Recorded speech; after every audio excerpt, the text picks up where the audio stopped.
तरफ मैं इस चैनल के द्वारा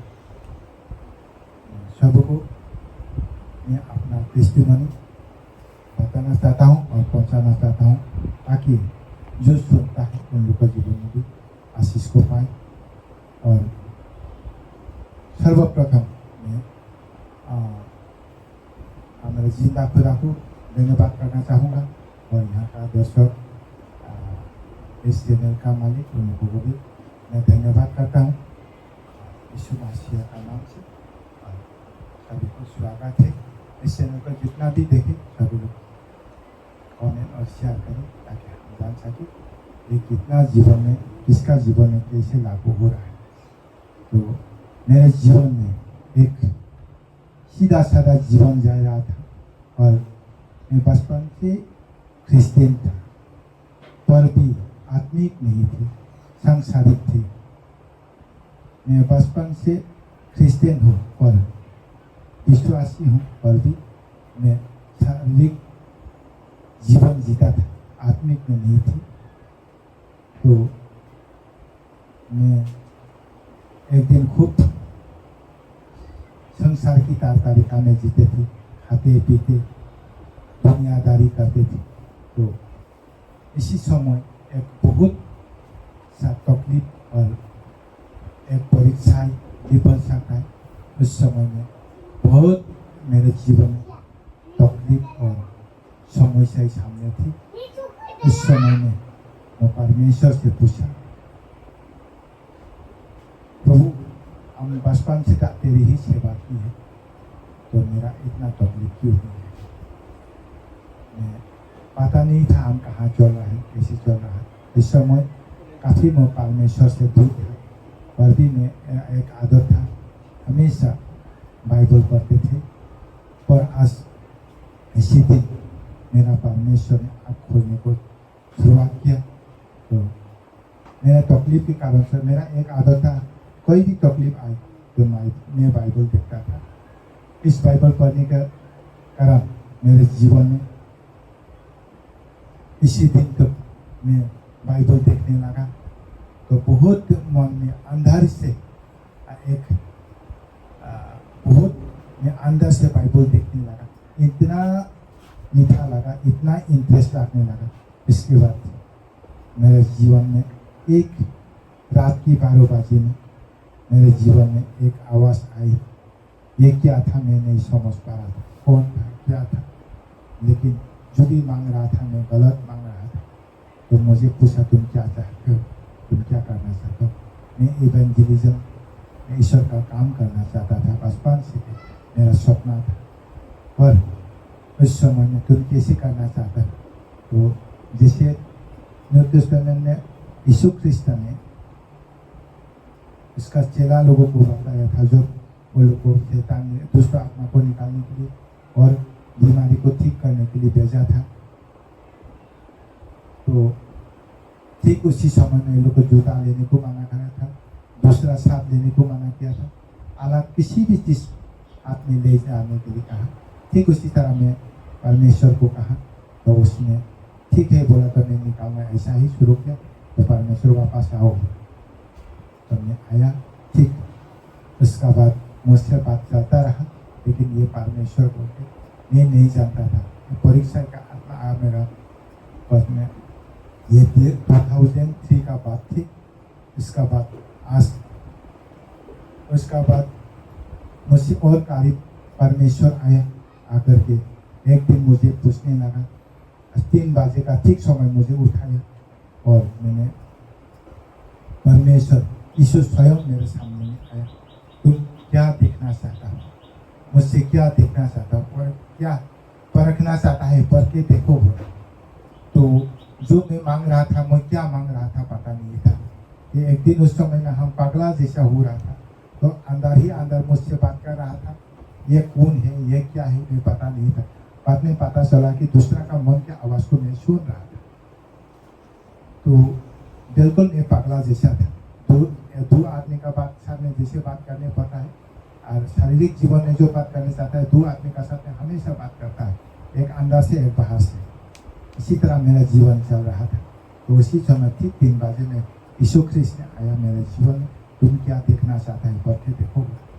तो मैं एक साधु बोलेगा ना, कैसे बोलेगा, वो एक शैतानिक काम में इन्वॉल्व था, तो उसको मेरा मन ही मन कहता था कि वो अच्छा हो जाए और ईश्वर का प्रचार करने लगे। तो ऐसा नहीं हुआ। तो परमेश्वर ईश्वर ने कहा ठीक है, उसको उद्धार पाना, मैं मुँह से कहा था उसको उद्धार पाना देखना चाहता।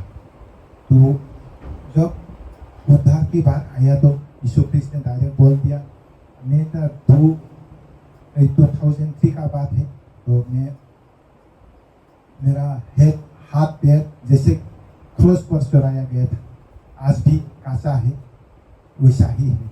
तो मेरा बदन में तो एक बूंद भी नहीं बचा, और थोड़ा सा मैं उसको हाथ पीट के देखता हूँ तो एक बूंद की खून गिर जाए इसका सिर पे। तो जब उसका सिर पे खून गिरा तो वो शैतान से मुक्ति पा गया और शैतान मर गया और इनका जीवन भी उद्धार पा गया। इसी तरह इनका जीवन को देखा तो हम आश्चर्य पाया, बहुत अद्भुत मैंने जीवन में अनुभव किया। इसका बाद यीशु ख्रिस्ट जीवित था, मैं कोई ये स्वप्न नहीं था। छापचित में 3 बजे का टाइम, सुबह का 3 बजे में हम लोग बातचीत हो रहे थे। यीशु ये मेरा जीवन में प्रथम यीशु मेरे जीवन में आया था, प्रथम मुझसे बात किया था। तो मेरा जीवन में ये बहुत ही भयानक थी और मैं डरावना भी थी। तो लेकिन बाद में मुझे बोला था, जो परमेश्वर को मुझे कहा, बचपन से तूने मुझे क्या दिया, बोला तुम क्या मांगना है मांगो। लेकिन मैं मांगने के लिए कुछ नहीं मालूम था, क्या मांगो क्या ना मांगो। इसी तरह 2003 से लेके 2007-8 तक चलता रहा। 2007 तक मैं चलता रहा, तो मुझसे परमेश्वर बात करते रहा, लेकिन मैं इतना तो पता नहीं था। मुझे ने कुछ ना कुछ सलाह दिया था उस समय में, 3-4 चीज मुझे मना किया था। ये चीज मैं भूल गया था। मैं उस समय में बहुत सारे ज़्यादा दारू पीते थे, सिगरेट पीते थे, तामुल खाते थे, झूठ भी बोला करते थे, कभी जरूरत के मुताबिक मैं झूठ भी बोलता। तो फिर इसी की तरह मेरे जीवन में चलते रहा। तब उसी दिन में परमेश्वर ने मुझे कहा, तुम दारू छोड़ो, सिगरेट को छोड़ो। सिगरेट भी 1-2 नहीं पीते थे, एक दिन में 2-2, 3-3, 5-5 पैकेट तक पीते थे। तो उसी दिन से मुझे कहा, तुम ये छोड़ दो वो छोड़ दो। ये भी कहा ठीक है प्रभु, एक साथ में तो मैं 100 में अभी छोड़ नहीं पाऊंगा, धीरे धीरे छोड़। लेकिन परमेश्वर धीरे धीरे नहीं चाहता, जो उसका चाहने वाला तो ऐसा था, छोड़ दे वर्ष। उसी दिन से हम उसको छोड़ देना चाहिए था, और मैं धीरे धीरे बोलने वाला मेरा गलत था, मेरा गलत प्रेमी था। लेकिन मैं अनजान में क्या कह रहा था मैं खुद नहीं जानता, और क्या मांग रहा था पता नहीं। तो पर भी परमेश्वर ने ऐसा मांगा था, मैं जो कुछ कहे वो हो जाए, जो मेरा मन में सोचे वो हो जाए, ये परमेश्वर से मैं मांगा था। और हम जैसे कहा था वैसा ही हो जाता था। लेकिन क्यों कह रहा है ये बात हम नहीं जानते थे। तो इसी तरह ही परमेश्वर मेरे जीवन में काम करते आया और आगे बढ़ते गया। तो परमेश्वर इसी तरह मेरे जीवन में आया और जीवन में पहली बार बात किया, और क्या मांगना है था। उसी टाइम में हम जब 2008 तक में एक दिन मैं हापलॉ में दुकान कर रहे थे। उस समय में परमेश्वर आके पूछा, ठीक 1 बजे को कोई आदमी नहीं थे दुकान में, कोई बिकना आ रहा था। तो परमेश्वर ने मुझे कहा, तुम नौकरी करो। मैंने कहा प्रभु मुझे कौन नौकरी देगा, 40-50 हज़ार घूस दे के मैं कैसे नौकरी दे पाऊँ। तो परमेश्वर ने कहा, तुम करेगा कि नहीं यही बता। इसी दिन में ही परमेश्वर ने मेरे जीवन में कहा, तो ठीक है प्रभु, तू अगर इतना तो ही कर रहा है तो ठीक है बोला। तो इतना ही में ही पिछले दिन में ही मेरा एक आदमी आकर के मुझे पूछा कि दादा हम तो हमारा बिजनेस लाइन में आज में थोड़ा से नहीं हो रहा, तो हमारे लिए कोई नौकरी कोशिश करो बोला। तो उसको बोला ठीक है चलो आपका डॉक्यूमेंट्स को ले आइए, हम लोग जमा करते हैं, में कोशिश करते हैं। तो ठीक उसी समय में मुझे एक अफसर ने ढूंढ के आया, ढूंढ के आने को बाद आओ तुम नौकरी में जाओ, बार बार बता रहे थे। तो हम नहीं जाना चाहता था, अपना दुकान में खुश थी। तो फिर